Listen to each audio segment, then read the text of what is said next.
পরিকল্পনা আছে কিনা আমাদের 11 পাতা?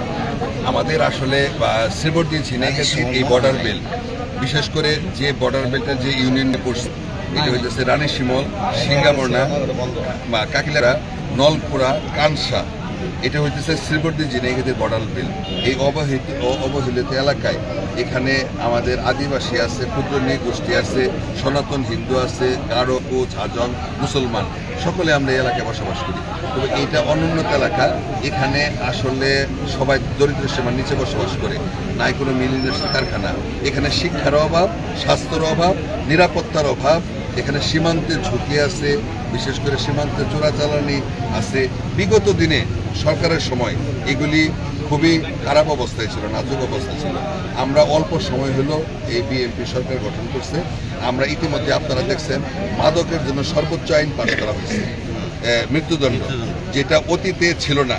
এই মাদকের ব্রিটিশ আমলের আইন ছিল, যে ব্রিটিশ আমলের আইনের জন্য কোনো মাদক ব্যবসায়ীকে বেশি দিন আটকে রাখা যায় নাই, সর্বোচ্চ শাস্তি দেওয়া যায় নাই। সুতরাং আমার সর্বোচ্চ যুব সমাজের জন্য সবচেয়ে বড় প্রয়োজন মাদক বন্ধ হওয়া, চোরাচালান বন্ধ হওয়া, এখানে প্রকৃতি ঠিক করার জন্য বালু বন্ধ করা, অবৈধ বালু উত্তোলন, বৈধ বালু তোলার প্রয়োজন আছে। ইতিমধ্যে আমি ঝেড়ে দিয়ে আসলাম, প্রত্যেকটা ধান ক্ষেত বালু তরপরের গেছে গা, আবাদ ফসল বালু সরানো না হয়, আবাদ ফসল হওয়ার সুযোগ নাই। প্রত্যেকটা নদীর নদীর কারণ নদীর নামতা নষ্ট হয়ে গেছে। খাল, একটা খাল এই মাদার মানে খালের গতিপথ সম্পূর্ণ পরিবার এই সার উদ্যোগ গ্রহণ করছে। স্বাস্থ্য সেবার কোনো বিকল্প নাই, এটার প্রয়োজন আছে।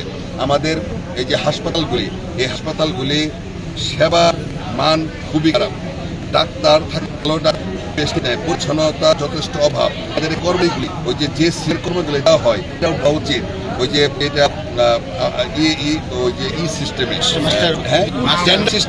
টেন্ডার সিস্টেমে যে বয়, বিয়ারার, অ্যাম্বুলেন্সের ড্রাইভার, এটা হওয়া প্রয়োজন।